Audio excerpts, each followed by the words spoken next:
sou Dakota, tenho 32 anos e sou CEO da Celestial Gens. Meu relacionamento com meu irmão mais novo, Jake, sempre foi complicado. Então, quando a mensagem dele apareceu no meu celular dizendo que tinha pegado emprestado meu colar barato para o encontro dele, eu sorri de início até entender a que colar ele se referia, aquele que valia $1 milhão, a safira de edição limitada que chegaria ao nosso show VIP amanhã. Meu coração parou quando liguei para a segurança com as mãos firmes, mas os pensamentos acelerados. Se você está assistindo agora, deixe um comentário me contando de onde você é, clique em curtir e inscreva-se para se juntar a mim nesta jornada sobre como um vínculo familiar foi testado por um erro de $1 milhão. A Celestial Gens não se tornou uma marca de joias de luxo da noite para o dia. Foram 10 anos de trabalho incansável, começando em uma pequena boutique no centro de Manhattan até nossa sede atual, que ocupa todo o 40º andar de uma torre de vidro com vista para o Central Park. As janelas do chão ao teto do meu escritório de canto emolduram o horizonte da cidade, um lembrete diário de como evoluí desde que criava pingentes simples na mesa da minha cozinha. Agora, supervisiono mais de 200 funcionários e ativos que valem milhões. O colar de safiras que Jake casualmente pegou emprestado era a peça central da nossa próxima coleção azul, 15 quilates da mais rara safira azul royal da Caxemira, rodeados por 36 diamantes em uma cravação de platina que levou 3 meses para ser aperfeiçoada pelo nosso mestre artesão, Lucas. Tínhamos seguro, é claro, mas esta peça era insubstituível em termos de artesanato e prestígio. Estava programada para ser a estrela da nossa apresentação a potenciais investidores do mercado asiático no dia seguinte. Nosso protocolo de segurança habitual jamais permitiria que uma peça tão valiosa saísse do local sem guardas armados e dispositivos de rastreamento. Todo item avaliado acima de $100 mil exige 2 assinaturas executivas, verificação biométrica e uma escolta de segurança para o transporte. Mas eu o trouxe para casa ontem à noite para pessoalmente rever toda a coleção uma última vez antes da exposição. Foi uma rara quebra de protocolo que eu justifiquei para mim mesmo como uma dedicação necessária à perfeição. Meu elegante apartamento de cobertura costuma servir como um santuário para o estresse do trabalho, móveis minimalistas em tons neutros, arte abstrata nas paredes e um jardim na varanda onde cultivo ervas e flores para clarear a mente. Mas, ultimamente, a linha entre casa e escritório anda perigosamente tênue, e-mails à meia-noite, teleconferências durante o café da manhã e, agora, os documentos da empresa colocados casualmente na minha penteadeira enquanto eu revisava materiais de marketing até às 2 da manhã.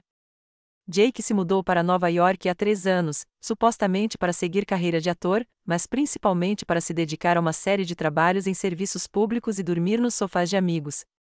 Aos 24 anos, ele ainda carregava a encantadora irresponsabilidade que nossos pais sempre demonstraram. O caçula da família, 7 anos mais novo que eu, Jake dominava a arte do sorriso de desculpas que, de alguma forma, tornava seu caos perdoável. Meu ex-marido, Brad, costumava chamar isso de ciclo Jake, o telefonema desesperado, o empréstimo para pagar o aluguel, a promessa de ser mais responsável, seguido pelo inevitável desaparecimento até a próxima crise. Brad acabou se cansando disso, adicionando Jake à longa lista de motivos pelos quais nosso casamento ruiu depois de apenas 3 anos.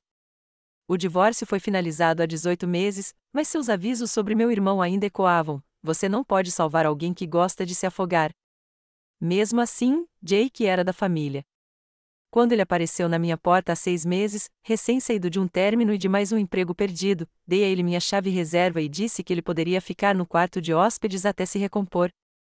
Era para ser temporário, mas Jake tinha um jeito de fazer o temporário parecer permanente. Ele entrava e saía em horários estranhos, às vezes desaparecia por dias, mas sempre voltava com histórias elaboradas e aquele sorriso encantador. Eu o havia alertado repetidamente para não tocar em nada relacionado ao trabalho no apartamento. O quarto de hóspedes onde ele ficava no extremo oposto do corredor em relação ao meu escritório, criando o que eu pensava ser uma fronteira clara entre meus espaços pessoal e profissional. Houve pequenos incidentes, um carregador de laptop desaparecido, um café derramado em rascunhos de contrato, mas nada que justificasse trocar as fechaduras do meu próprio irmão. O colar de safiras estava bem guardado em seu estojo personalizado quando finalmente fui para a cama. Lembro-me claramente de tê-lo colocado na minha penteadeira, com a intenção de pedir à minha assistente, Megan, que o pegasse logo de manhã. O estojo exigia uma chave que eu guardava no meu chaveiro pessoal, o que significava que Jake devia ter encontrado a chave na minha bolsa enquanto eu estava no chuveiro esta manhã, mas um limite ultrapassado, como se não passasse de uma sugestão inconveniente. Eu estava distraída durante minha rotina matinal, ensaiando mentalmente minha apresentação enquanto me maquiava e respondia aos e-mails da manhã.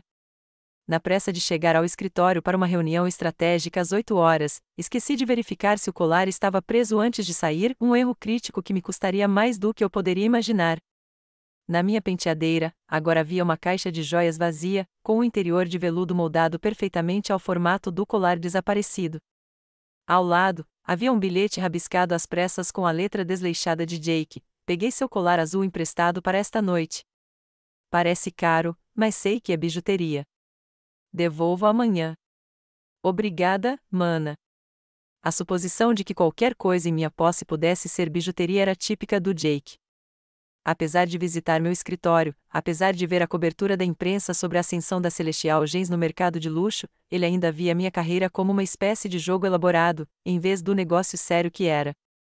Essa desconexão já era irritante antes, agora era potencialmente catastrófica.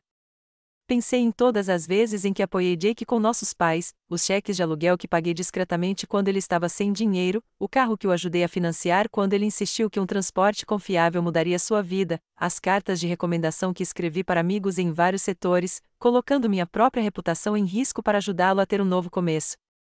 E agora, lá estava eu, diante do possível roubo de um ativo de uma empresa de $1 milhão pelo meu próprio irmão.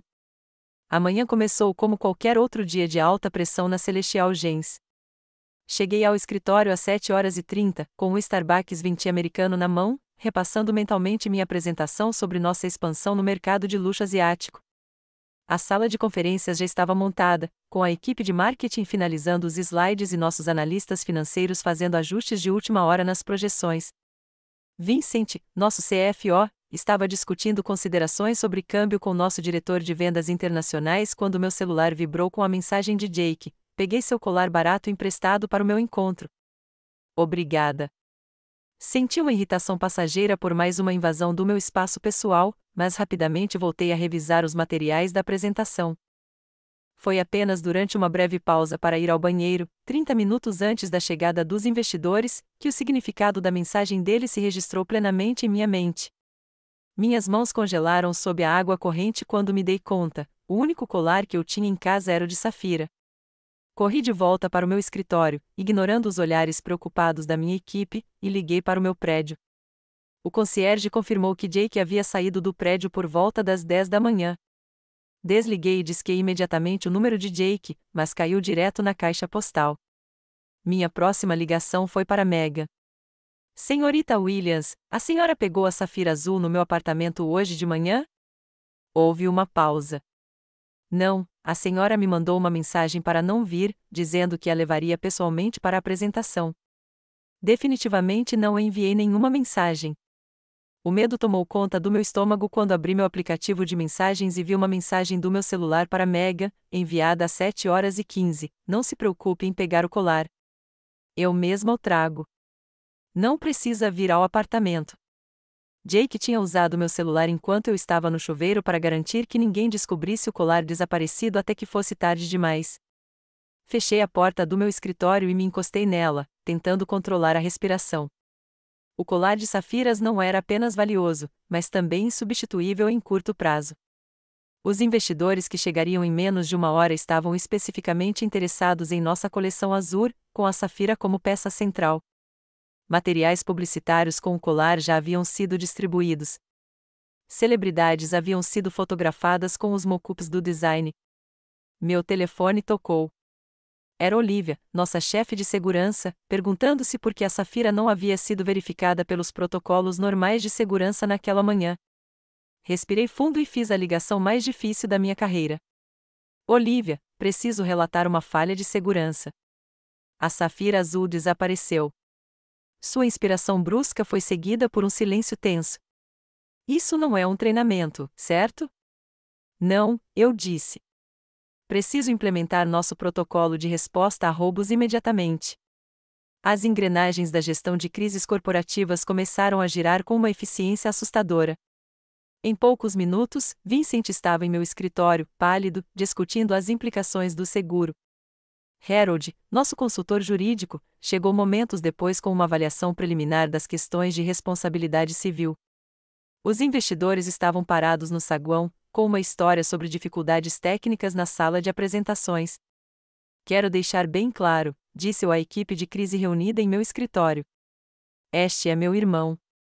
Ele não sabe o que levou. Ele acha que são bijuterias. Vincent tirou os óculos e apertou a ponta do nariz. Dakota, com todo o respeito, não importa o que ele pensa. Ele levou um ativo de uma empresa de $1 milhão sem autorização. A seguradora vai classificar isso como roubo, independentemente da intenção dele. Harold assentiu sombriamente. O conselho precisará ser notificado imediatamente. Como CEO, você era responsável pelo ativo assim que ele saísse das instalações seguras. O fato de o autor do crime ser seu irmão só complica as coisas. As palavras pairavam no ar como a lâmina de uma guilhotina. Eu sabia o que elas não estavam dizendo, que eu havia comprometido a segurança da empresa para minha conveniência pessoal, que minha conexão familiar criava um conflito de interesses, que minha posição como CEO poderia estar em risco. Podemos adiar a notificação à polícia? Perguntei, com o desespero transparecendo na minha voz. Deixe-me tentar contatá-lo primeiro. Temos exatamente uma hora antes que os protocolos de segurança exijam o envolvimento da polícia, disse Olivia, olhando para o relógio. A política da empresa é clara. A porta se abriu e Meg entrou, com uma expressão de quem pede desculpas. Os investidores estão ficando inquietos, e o Sr. Peterson, do conselho, está na linha 1, perguntando sobre o atraso na apresentação. Assenti mecanicamente e peguei o telefone. Os 30 minutos seguintes se passaram em um turbilhão de controle de danos.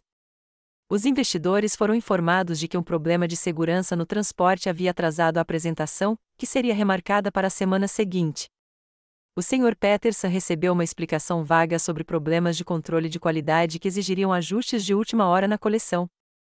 Durante todo esse tempo, continuei tentando o telefone do Jake, que permanecia teimosamente em silêncio. Mandei mensagens, cada uma mais urgente que a anterior. Jake, me ligue imediatamente. O colar que você pegou não é bijuteria. É extremamente valioso. Jake, é uma emergência da empresa. Onde você está? Preciso daquele colar de volta agora. A cada mensagem sem resposta, minha ansiedade aumentava. A lembrança do nosso último grande conflito surgiu, indesejada, na minha mente. Jake tinha pegado meu carro emprestado sem permissão e se envolvido em um acidente. Quando confrontado, ele explodiu de raiva, acusando-me de me importar mais com meus pertences do que com o bem-estar dele. Não nos falamos por 3 meses depois disso, até que ele ligou no meu aniversário com um casual oi, mana, sentiu minha falta, como se nada tivesse acontecido. Desta vez era diferente. Não se tratava apenas de mim e do Jake. Minha empresa, meus funcionários, minha carreira, tudo estava em jogo. O prazo de 1 hora se aproximava com uma lentidão excruciante e uma velocidade devastadora ao mesmo tempo. 58 minutos depois de ligar para Olivia, sem nenhuma notícia de Jake, tomei a decisão que mudaria nosso relacionamento para sempre. Implemente o protocolo de segurança completo, disse a Olivia, com a voz rouca. Entre em contato com a polícia. O colar foi roubado. Com o protocolo de segurança ativado, a Celestial Gens deixou de ser uma empresa de joias de luxo e se transformou em um centro de investigação criminal. Olivia coordenou as atividades com a polícia de Nova York enquanto eu fornecia as informações e a foto de Jake. Dado o valor do item desaparecido, a polícia levou o caso a sério, designando detetives de sua principal divisão de furtos. Mas eu não podia simplesmente ficar sentado esperando. Abri o aplicativo de rastreamento familiar que todos nós tínhamos instalado depois que Jake desapareceu por uma semana no ano passado, após um término ruim. Ele tinha esquecido de desativá-lo, ou talvez nunca tivesse se dado ao trabalho de verificar se ainda estava ativo.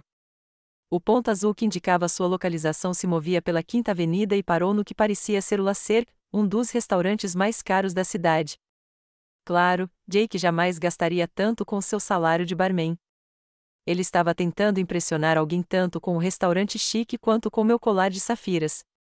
Abri o Instagram dele, que ele não se preocupou em tornar privado, apesar dos meus repetidos avisos sobre privacidade digital. As atualizações dos stories dele da semana passada continham selfies com uma loira deslumbrante marcada como Vanessa Carlton _98. Uma rápida olhada em seu perfil revelou que ela era Vanessa Carlton, filha do magnata imobiliário Frederic Carlton.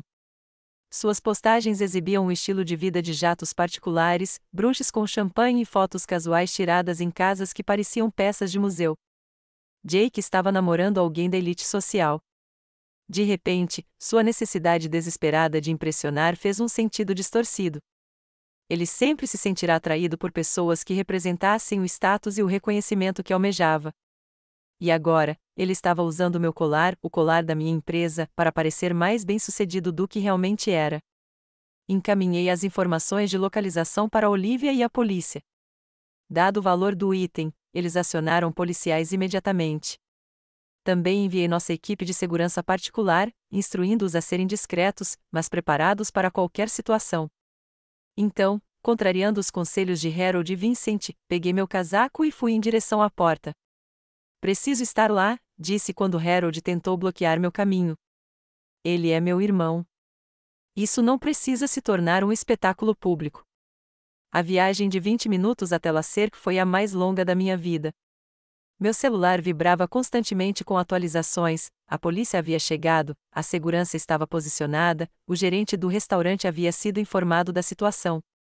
Cada mensagem aumentava minha ansiedade.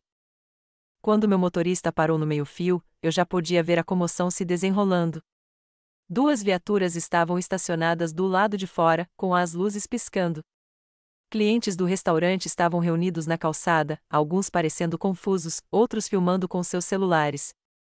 Ouvi uma mulher dizer algo sobre uma ameaça de bomba e outra especular sobre celebridades e paparazzi. Nenhuma delas sabia que estava testemunhando a potencial implosão da minha empresa e da minha família. Abri caminho pela multidão, mostrando minha identidade ao policial que guardava a entrada. Lá dentro, o elegante salão de jantar havia sido parcialmente esvaziado. No centro, cercado por policiais, estava Jake. O colar de safira brilhava contra o vestido preto da mulher loira ao lado dele, sua pedra azul capturando a luz como um oceano cativo. Jake, gritei, minha voz quebrando o silêncio tenso. Ele levantou a cabeça de repente, os olhos se arregalando em confusão, depois se estreitando de raiva. Dakota, que diabos é isso?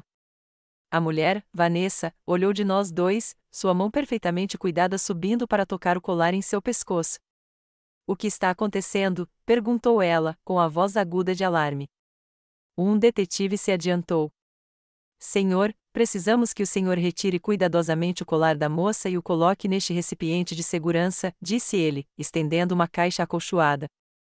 Jake riu, um som agudo e incrédulo.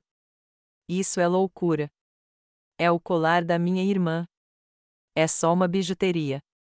Senhor, esse colar é uma safira de caxemira de 15 quilates, avaliada em aproximadamente $1 milhão. É propriedade da Celestial Gens Corporation. A mão de Vanessa se afastou do colar como se a tivesse queimado. Seus olhos, arregalados de choque, voltaram-se acusadoramente para Jake. O senhor me disse que era uma herança de família. O restaurante ficou completamente em silêncio, com todos os clientes e funcionários restantes congelados, assistindo ao drama se desenrolar. Eu praticamente conseguia ver as postagens nas redes sociais sendo compostas em tempo real, cena maluca no Lacerque, cara preso por roubar colar de $1 milhão. Jake, eu disse, tentando manter a voz calma, você o tirou do meu apartamento esta manhã. Você mandou embora meu assistente que deveria buscá-lo. Você sabia que não era seu para levar. Achei que fosse só uma das suas amostras, gritou ele, com o rosto corando. Por que você deixaria algo que vale $1 milhão parado aí? Não estava só parado aí, sibilei. Estava numa caixa trancada. Uma caixa da qual eu tenho a chave porque sou seu irmão, porque sou da família, retrucou ele, ou pelo menos eu achava que era. O detetive avançou novamente, mais insistente. Senhor, por favor, retire o colar agora. Vanessa, recuperando-se do choque inicial, levou os dedos trêmulos à nuca. O fecho se abriu e ela cuidadosamente entregou a safira ao detetive, que a colocou no recipiente de segurança. Dois policiais se aproximaram de Jake. Jacob Williams, você está preso por furto qualificado, começou o detetive, recitando os direitos Miranda enquanto um policial exibia as algemas. Isso é um erro, protestou Jake, olhando desesperadamente ao redor do restaurante. Diga a eles, Dakota, diga a eles que eu não roubei nada. Mas as palavras ficaram presas na minha garganta. Pela estrita definição legal, ele havia roubado o colar, o havia pegado sem permissão, impedido minha assistente de recuperá-lo e o usado para ganho pessoal. A CEO dentro de mim sabia que apresentar queixa era a resposta corporativa correta. A irmã dentro de mim estava paralisada por emoções conflitantes.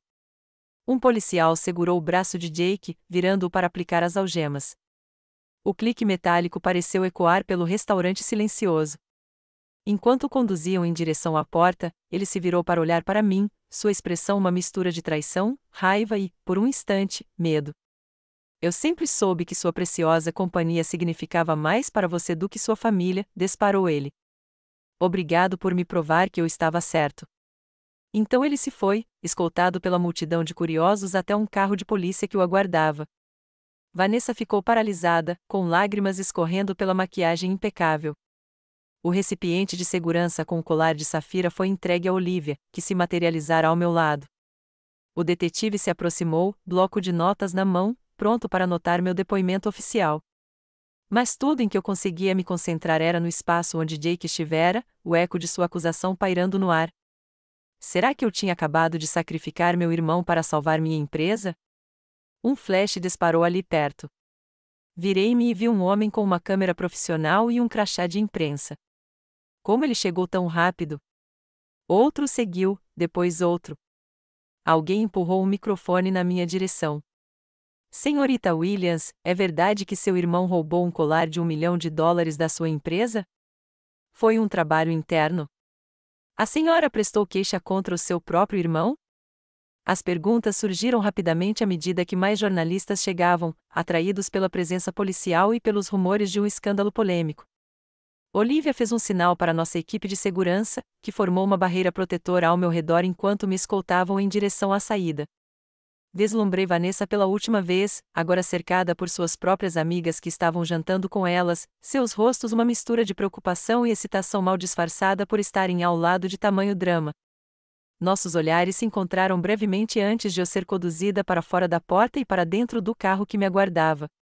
Ao nos afastarmos do meio-fio, meu celular se iluminou com uma mensagem de Harold, alerta de notícias de última hora já na página 6. Diretoria solicita reunião de emergência amanhã, às 8 horas. O colar de safira estava seguro, aninhado em seu estojo de segurança no colo de Olivia. Meu irmão estava sob custódia policial. Minha empresa estava em modo de crise, e o muro cuidadosamente construído entre minha vida pessoal e profissional tinha acabado de ruir espetacularmente. Na manhã seguinte, a história explodiu nas mídias tradicionais e sociais. O New York Post publicou a manchete: CEO chama a polícia para irmão por roubo de joias milionárias.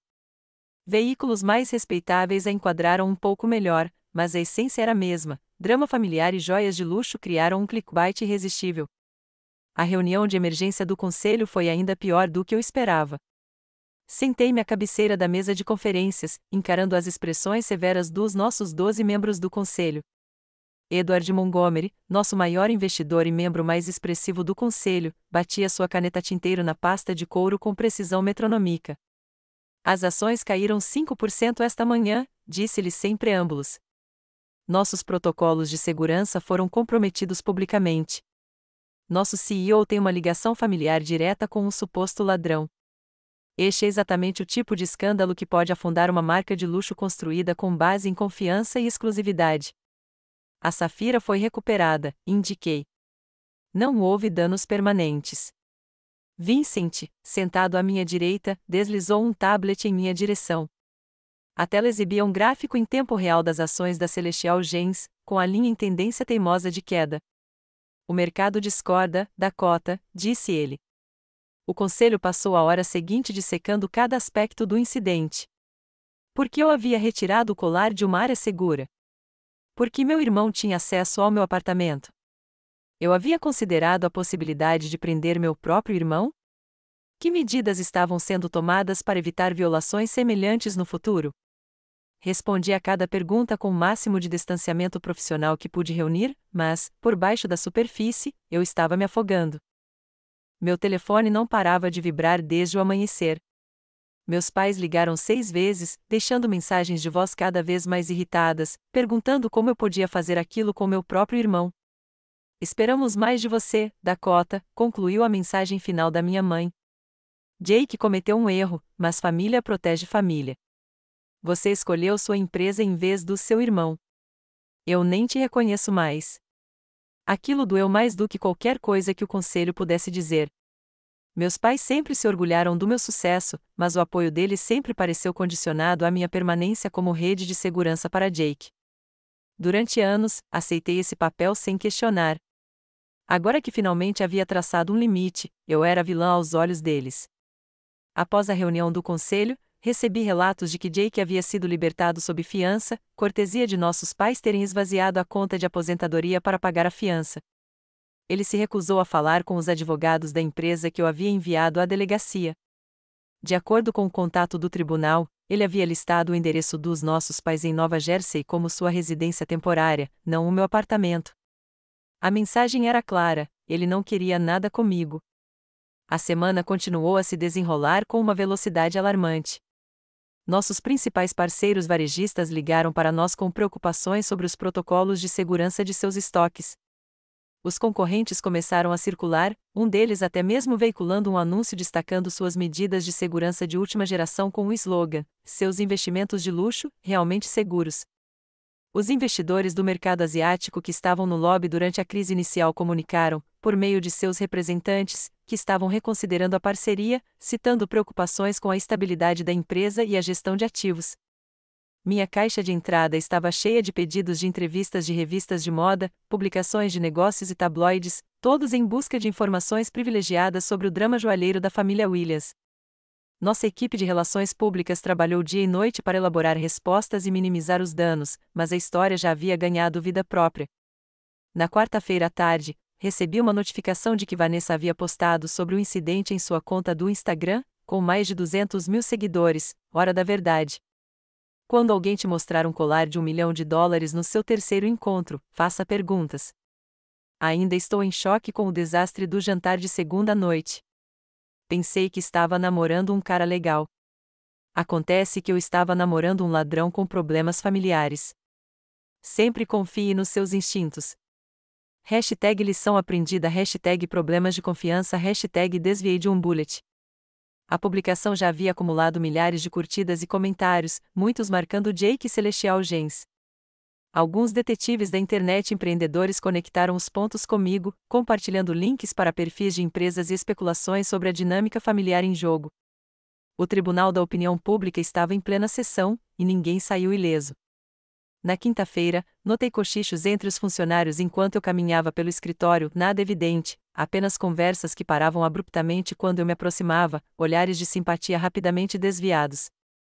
O e-mail que enviei para toda a empresa explicando a situação em termos profissionais pouco fizera para acalmar os boatos. Como poderia? O drama humano era muito mais interessante do que os protocolos de segurança corporativa. O golpe final veio na sexta-feira de manhã, quando soube que o evento VIP havia sido oficialmente cancelado, e não apenas adiado. 3 dos 5 principais clientes haviam desistido, alegando conflitos de agenda que eu sabia serem apenas desculpas educadas. A coleção Azur, nossa linha mais ambiciosa e cara até então, estava agora no limbo, com sua peça-chave manchada por um escândalo antes mesmo de seu lançamento oficial. Sentei-me sozinho no meu escritório naquela noite, muito depois de todos terem ido embora. O colar de safira, agora guardado em segurança no nosso cofre, havia sido considerado prova, já que Jake não contestava tê-lo levado. A investigação policial estava em andamento, mas perderá a urgência depois que o item foi recuperado. Rolei pelas fotos antigas no meu telefone, Jake e eu na festa de lançamento da minha empresa, 5 anos atrás, com o braço casualmente em volta dos meus ombros enquanto sorríamos para a câmera, Jake me ajudando a mudar para este mesmo escritório, fingindo usar meu crachá de executiva como um colar para me fazer rir quando eu estava estressada com a responsabilidade. Jake nos natais da família, sempre o centro das atenções, sempre aquele que fazia todo mundo rir. Será que exagerei?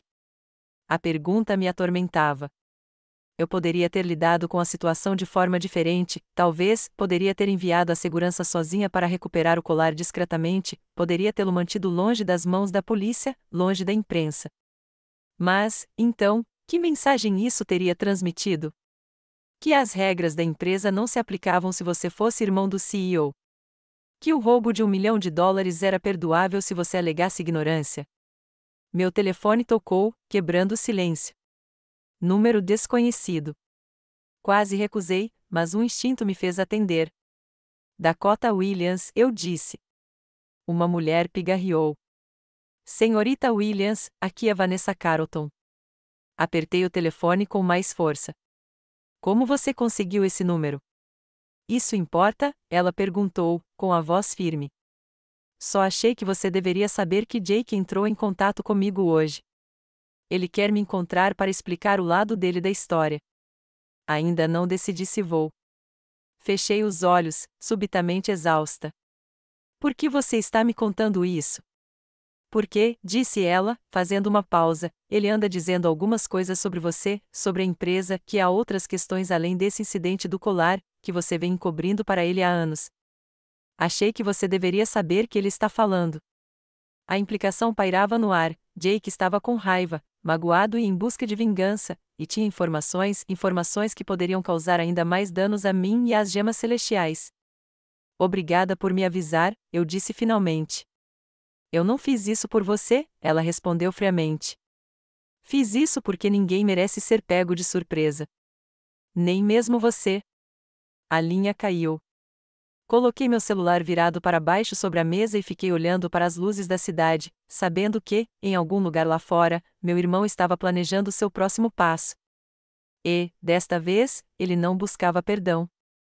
Ele buscava vingança. Depois de uma semana de silêncio, decidi que não podia mais esperar que Jake desse o próximo passo.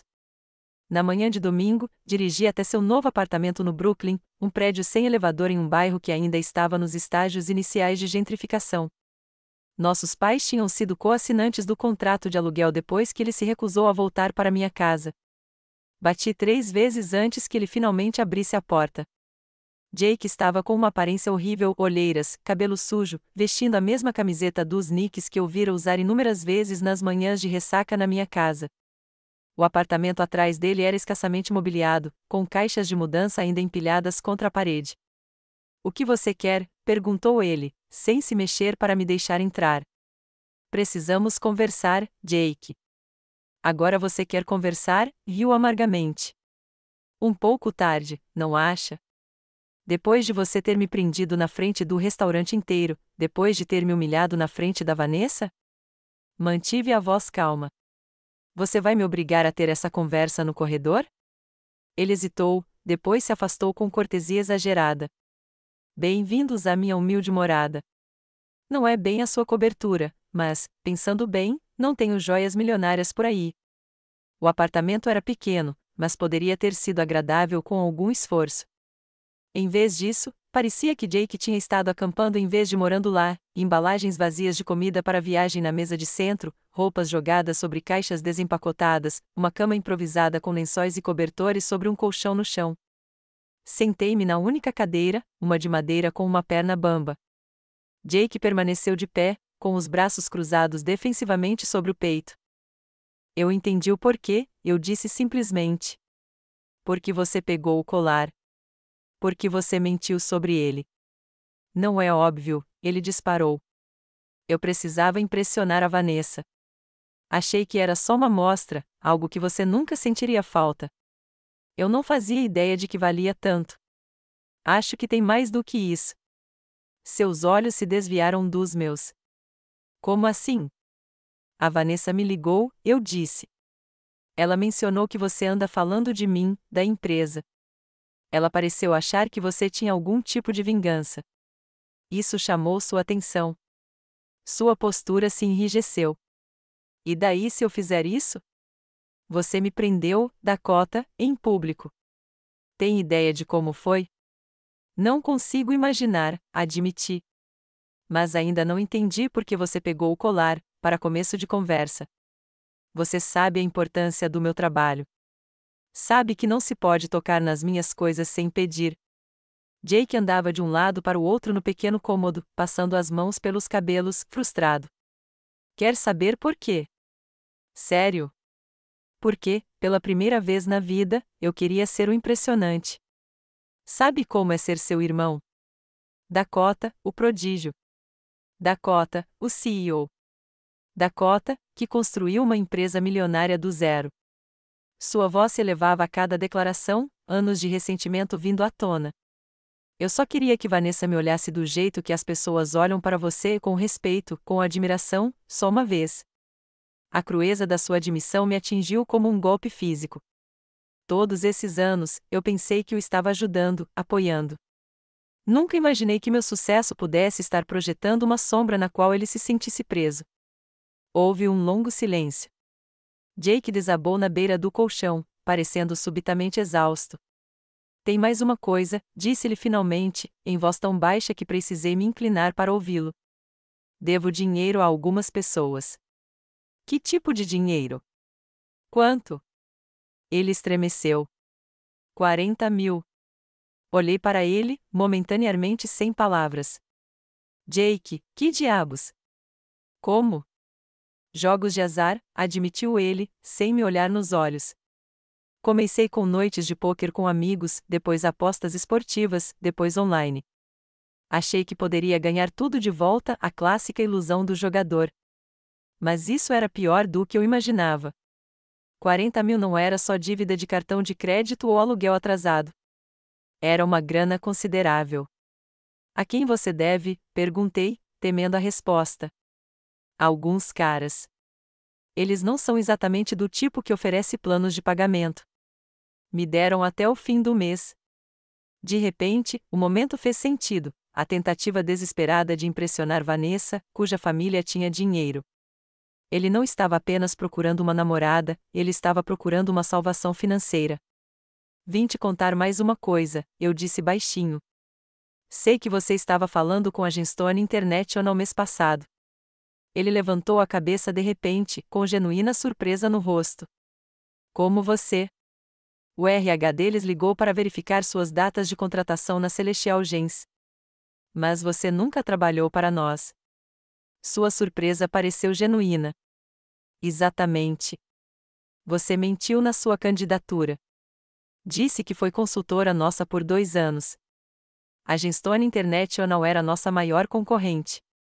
Jake se candidatar lá poderia ter sido inocente o suficiente, mas mentir sobre trabalhar para minha empresa ultrapassou os limites. Ele teve a delicadeza de parecer envergonhado. Eu precisava do emprego. Eles não olhariam 2 vezes para o currículo de um barman. O quarto parecia pequeno demais, sufocante demais. Cada revelação era mais um peso no meu peito. Quantos segredos ele ainda guardava? Mamãe e papai sempre diziam que eu era difícil, eu disse, mais para mim mesma do que para Jake, a séria, a que não sabia se divertir. Enquanto isso, eles estavam sempre correndo para limpar a sua bagunça. Isso não é justo, protestou ele. Não é? Quando você destruiu o carro do papai, eles compraram um novo para você. Quando você abandonou a faculdade, eles chamaram isso de encontrar o seu caminho. Quando você precisava de dinheiro, eles davam sem questionar. Mas eu sempre fui cobrado de forma diferente. Jake olhou para o chão. Você sempre foi tão perfeito. Não precisava da ajuda deles. Eu ri, um som curto e amargo. Perfeito, Jake. Trabalhei em 2 empregos para me sustentar na faculdade de administração. Construí minha empresa enquanto você estava na farra dos seus 20 e poucos anos. Dei dinheiro quando você precisou, escondi da mamãe e do papai para que eles não se preocupassem. Ele levantou a cabeça bruscamente. Espera aí, o quê? Os cheques do aluguel do ano passado? O financiamento do carro? Você achou que vinha do fundo de aposentadoria deles? Fui eu disse. Eu paguei e disse que cuidei da situação porque não queria que eles se estressassem com dinheiro na idade deles. Jake pareceu genuinamente atordoado. Eu não sabia. Claro que não, porque você nunca precisou pensar em ninguém além de si mesma. As palavras pairaram entre nós, duras, mas verdadeiras. Por um instante, vi um lampejo de algo parecido com vergonha cruzar seu rosto. Eu sabia, disse-lhe finalmente. Sabia o quê? Sobre o colar. Ele me encarou diretamente pela primeira vez. Pesquisei Celestial Gems no Google na manhã em que o comprei. Vi o comunicado à imprensa sobre a coleção Azur. Eu sabia que era valioso. Não $1 milhão, mas sabia que não era bijuteria. A admissão me deixou sem fôlego. Não foi um mal-entendido, foi um ato deliberado. Por quê, Jake? Por que você faria isso? Ele deu de ombros, um gesto tão casual que me fez ferver o sangue. Imaginei que você me cobriria. Você sempre cobre. A empresa tem seguro, certo? Nenhum dano real. Nenhum dano real? Você está falando sério agora? O conselho está questionando minha liderança. Nossas ações caíram. Parceiros estão desistindo de negócios. Minha carreira inteira está em jogo. Mas tudo que importa para você é a empresa, ele retrucou. Deus nos livre de qualquer ameaça ao precioso império das gemas celestiais. Sabe de uma coisa? Estou feliz que isso tenha acontecido. Pelo menos agora sei qual é a minha posição em relação a você em algum lugar abaixo do lucro líquido. Isso não é justo, e você sabe disso. Jake se levantou, a raiva irradiando dele. O que não é justo é ter uma irmã que age como se fosse melhor que todo mundo, que julga cada escolha que eu faço, que me faz sentir um fracasso toda vez que entro em um ambiente com ela. Eu nunca. Sim, você faz, gritou ele. Toda vez que você me socorre, toda vez que resolve meus problemas, a mensagem é clara: o pobre Jake não consegue cuidar da própria vida. Ainda bem que ele tem a bem-sucedida Dakota para salvá-lo. Olhei para ele, enxergando de fato a profundidade do seu ressentimento pela primeira vez. Todos esses anos, eu pensava que estava ajudando, mas, da perspectiva dele, cada ato de assistência era mais um lembrete de sua inadequação. Sinto muito se foi assim que me senti, disse baixinho. Essa nunca foi minha intenção. Bom, intenções não contam muito, não é? Murmurou ele, desanimando um pouco. Assim como eu nunca tive a intenção de causar uma bagunça tão grande com o colar. Mas aqui estamos. Aqui estamos, de fato, dois irmãos em um apartamento pequeno, um abismo de mal-entendidos e mágoa entre nós que parecia impossível de transpor. E agora? Perguntou ele. Você presta queixa, eu vou para a cadeia e nunca mais nos falamos? Eu não quero isso, Jake. O que você quer então? Era uma pergunta simples, sem uma resposta simples. O que eu queria? Minha empresa segura, meu irmão seguro, meus pais compreensivos, uma máquina do tempo para voltar e trancar aquele colar no cofre onde ele pertencia. Quero que a gente resolva isso, eu disse finalmente. Mas não como antes. Não comigo assinando um cheque e você fazendo promessas que não vai cumprir. Mudança de verdade desta vez. Ele me olhou por um longo momento, depois assentiu lentamente. A raiva pareceu se esvair, deixando apenas exaustão e algo que poderia ter sido alívio. Acho que preciso de ajuda, Dakota, admitiu ele, com a voz quase inaudível. Com a jogatina, contudo. Foi a primeira vez em nossas vidas adultas que o ouvi reconhecer que não conseguia lidar com as coisas sozinho, um pequeno passo, mas talvez o mais importante. Podemos te ajudar, eu disse. Mas, desta vez, haverá responsabilização. Consequências reais para nós dois. Ao sair do apartamento dele, uma hora depois, o peso no meu peito havia diminuído, não exatamente mais leve, mas diferente. O caminho a seguir não estava claro, mas pelo menos agora nós dois estávamos reconhecendo os verdadeiros problemas, em vez de fingir que estava tudo bem. Meu celular vibrou com uma mensagem de Vincent. A diretoria quer atualizações sobre a situação do Jake amanhã. O que devo dizer a eles?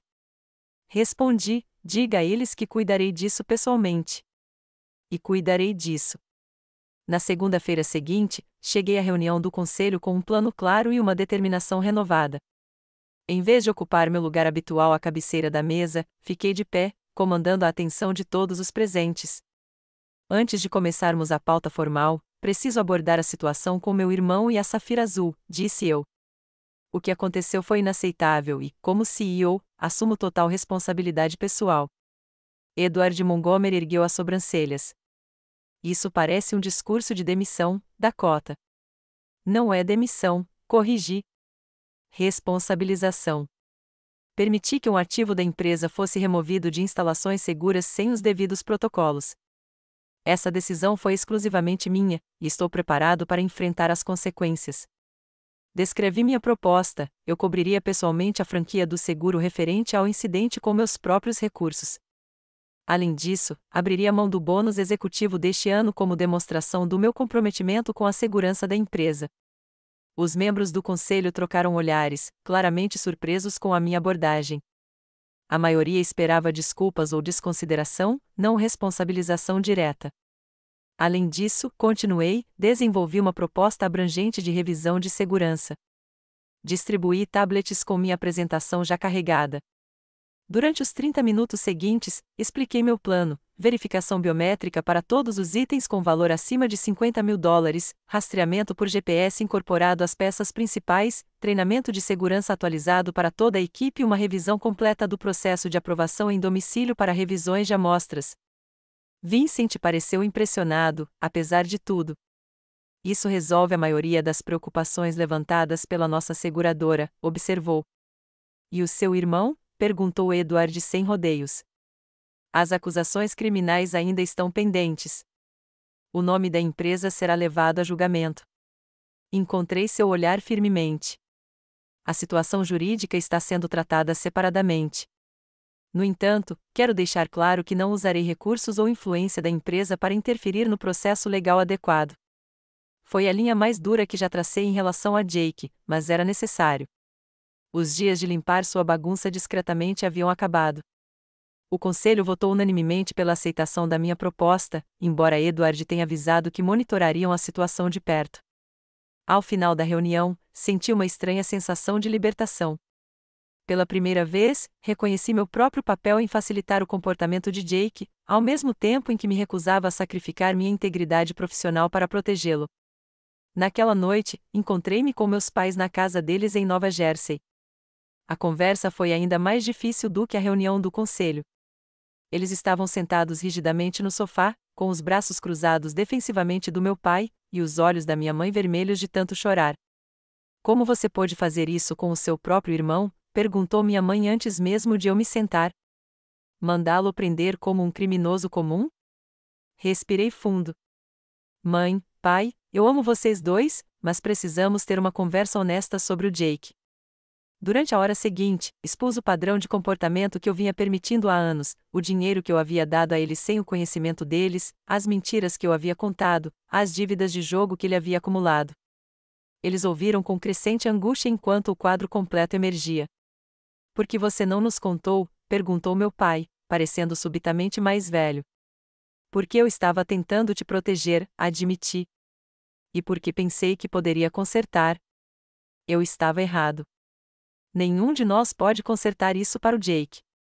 Ele precisa assumir a responsabilidade por si mesmo. Minha mãe enxugou os olhos. Mas prendê-lo. Mãe, ele roubou um colar de $1 milhão. Ele sabia que era valioso. Ele admitiu isso para mim. Não é apenas uma questão de família. É uma questão legal. A resistência deles era palpável, mas eu me mantive firme. Depois de décadas de dinâmica familiar girando em torno da proteção de Jake, eu finalmente insisti em uma nova abordagem. Quando fui embora, não havia abraços calorosos nem garantias de que tudo ficaria bem. Em vez disso, houve uma trégua desconfortável e um acordo provisório para participar de uma sessão de aconselhamento familiar. De volta ao escritório, enfrentei o desafio de reconstruir a confiança com minha equipe e parceiros.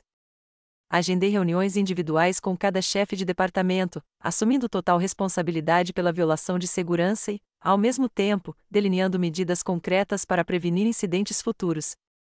Com a ajuda de Olivia, desenvolvi a iniciativa Transparência no Luxo, convidando parceiros e clientes do setor a revisar nossos novos protocolos de segurança. Em vez de nos escondermos do escândalo, nos dedicamos a ele, posicionando a Celestial Gens como líder em inovação em segurança no setor de luxo. A equipe de relações públicas elaborou uma declaração cuidadosamente redigida reconhecendo o incidente, sem revelar detalhes particulares da família. Dei apenas uma entrevista ao Business Insider, com foco na responsabilidade corporativa e nos desafios específicos das empresas familiares. Quando um dos nossos principais clientes demonstrou hesitação em continuar a nossa parceria, voei pessoalmente a Paris para me reunir com a sua equipe executiva. Trouxe não apenas garantias, mas também dados concretos e mudanças políticas concretas. A viagem resultou não só na preservação da parceria, como também na sua expansão para incluir direitos exclusivos sobre as suas boutiques europeias. Enquanto isso, contratei um investigador particular para investigar as alegações de Jake sobre as dívidas de jogo. Os resultados foram preocupantes. Ele devia dinheiro a indivíduos ligados ao crime organizado e havia evidências de que alguém o havia abordado, especificamente para obter informações sobre os protocolos de segurança da Celestial Gens. O momento sugeria que Jake não havia sido coincidência ter pegado aquele colar em particular. Munido dessas informações, reuni-me com o promotor público responsável pelo caso de Jake. Embora eu não usasse a influência da empresa para fazer as acusações desaparecerem, poderia fornecer contexto que pudesse levar a uma resolução mais construtiva. Após longas discussões, chegou-se a um acordo. Jake entraria em um acordo judicial exigindo restituição, serviço comunitário e tratamento obrigatório para a dependência de jogos de azar, em vez de pena de prisão. A peça final se encaixou quando criei o Fundo de Crise para Funcionários na Celestial Gens. Financiado inicialmente por minhas contas pessoais e, posteriormente, por contribuições voluntárias de executivos, o programa oferecia assistência emergencial confidencial a funcionários que enfrentavam crises pessoais, desde emergências médicas a problemas de dependência química. A mensagem era clara: poderíamos manter os padrões profissionais e, ao mesmo tempo, apoiar nossos funcionários em momentos difíceis. Quando Jake me ligou para dizer que tinha aceitado o acordo judicial, sua voz soou diferente e mais clara, mais presente do que em anos. Estão me obrigando a comparecer às reuniões dos jogadores anônimos, disse ele. 3 vezes por semana. Ótimo, respondi. Ele fez uma pausa. Na verdade, é bom. Fui à minha primeira reunião ontem. Está ajudando a ouvir outras pessoas falando sobre isso, saber que não sou o único. Fico feliz, Jake. Houve um longo silêncio antes que ele falasse novamente. Ontem me encontrei com o consultor financeiro da minha mãe. Estamos elaborando um plano para quitar a fiança que eles deram. Pequenas quantias por mês, mas eu vou pagar tudo. Era uma declaração tão simples, mas representava uma mudança monumental. Jake assumindo a responsabilidade, elaborando um plano e seguindo em frente. A parte cética de mim se perguntava quanto tempo isso duraria, mas optei por me concentrar no progresso em vez das dúvidas. Estou orgulhoso de você, disse a ele, e falei sério. Quando ele riu, foi a risada de sempre, não a amarga que eu ouvirá em seu apartamento. Não se empolgue tanto. Ainda estou trabalhando em uma cafeteria e morando em um apartamento horrível. Não é exatamente a história de sucesso da família Williams. O sucesso não se mede pelo seu cargo ou endereço, Jake. Trata-se de viver com integridade, algo que acho que nós dois estamos aprendendo mais ultimamente. Depois que desliguei, sentei-me à minha mesa, observando o horizonte de Manhattan. As ações da Celestial Gens haviam começado a se recuperar. A coleção Azur finalmente havia sido lançada, embora com uma campanha de marketing modificada. Minha posição como CEO permanecia segura. Mas a mudança mais significativa não era visível em nenhum balanço ou cotação da bolsa. Estava nos limites que eu finalmente havia estabelecido com minha família e minha empresa. Pela primeira vez, eu não estava tentando ser a salvadora de todos às custas do meu próprio bem-estar.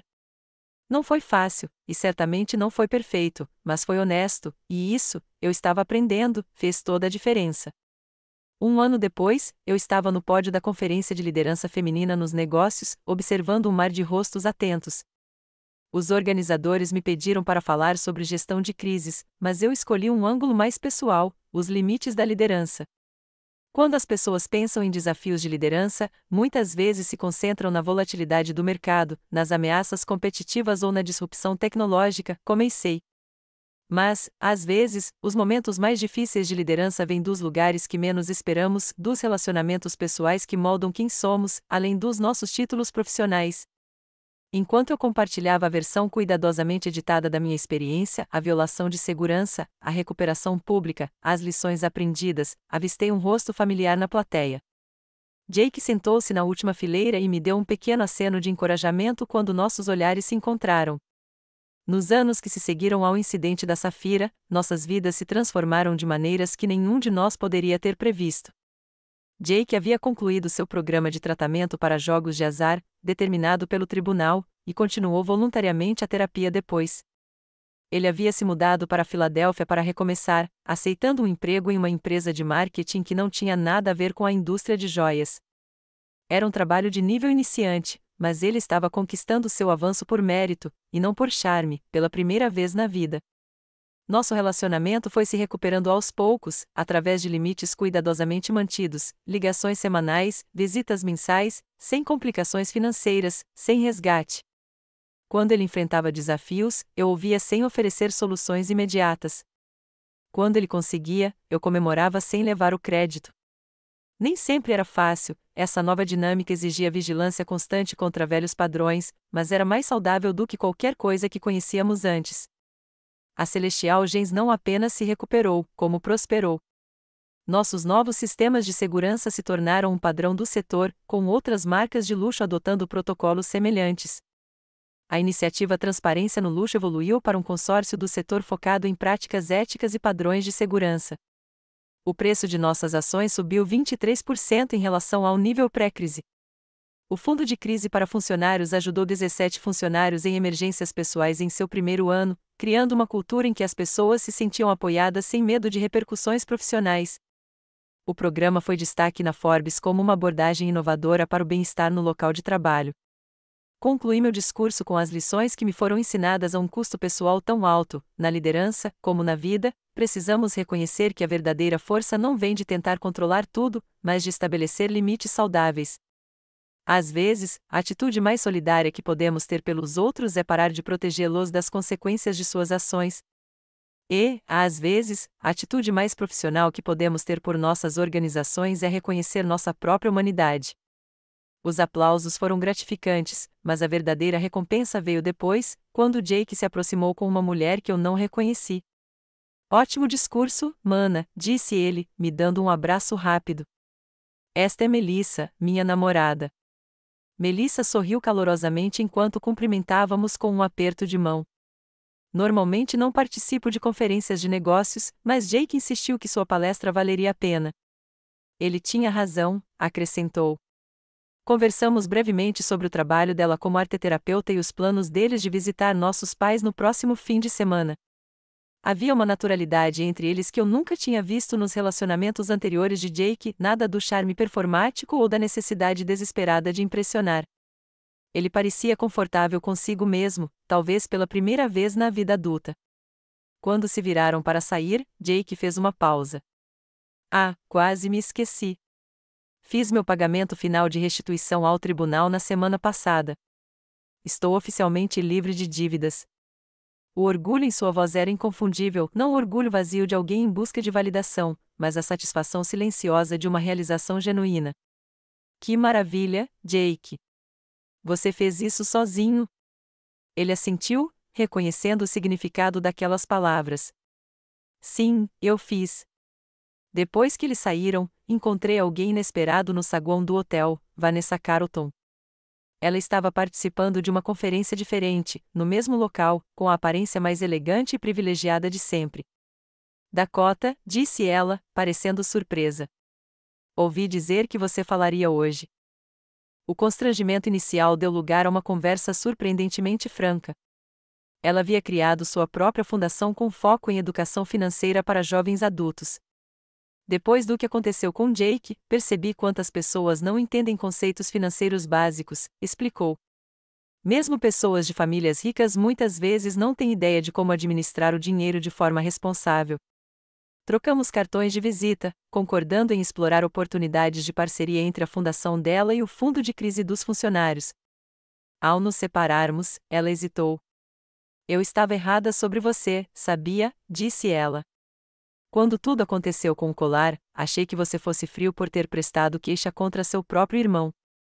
Mas, olhando para trás, talvez tenha sido a coisa mais gentil que alguém fez por ele em muito tempo. Sua percepção foi inesperada, mas perspicaz. Às vezes, os atos mais solidários não parecem se importar superficialmente. Às vezes, parecem responsabilizar alguém. Naquela noite, no meu quarto de hotel, me peguei refletindo sobre a jornada extraordinária do ano anterior. O colar de safiras que causará tanto tumulto era agora a peça central da nossa coleção de maior sucesso, com seu valor realçado por sua história infame. Aquilo que ameaçara destruir minha empresa e minha família acabará fortalecendo ambas, embora não sem considerável sofrimento no processo. Pensei na natureza das pedras preciosas, em como seu valor advém não apenas de sua raridade, mas também do corte cuidadoso das arestas para revelar o brilho interior. Talvez os relacionamentos funcionem da mesma forma, os que realmente brilham são aqueles que suportaram a pressão, que tiveram seus elementos desnecessários eliminados, deixando apenas a conexão essencial. Rachaduras nos relacionamentos, como rachaduras em pedras preciosas, podem desvalorizá-los ou se tornar parte de sua característica única, de sua história. A diferença está em como reagimos a essas imperfeições, se tentamos escondê-las ou incorporá-las a algo novo e talvez mais belo do que antes. Na manhã seguinte, enquanto me preparava para pagar a conta, recebi uma mensagem do Jake: "Só queria dizer que estou orgulhoso de você também. Não só pelas coisas da empresa, mas por ter tido a coragem de mudar nossos padrões familiares. Isso nos salvou." Às vezes, as coisas mais valiosas que possuímos não são aquelas que podemos guardar num cofre ou segurar por milhões. São as conexões honestas que construímos com os outros e a coragem de proteger essas conexões, mesmo que isso signifique abandonar padrões confortáveis. Se você já teve que fazer a difícil escolha entre ajudar alguém que você ama ou responsabilizá-lo, adoraria ouvir sua história nos comentários abaixo. Como você encontrou forças para estabelecer limites? O que aconteceu depois? Lembre-se de curtir e se inscrever se esta história ressoou com você, e compartilhe-a com alguém que possa estar enfrentando desafios semelhantes.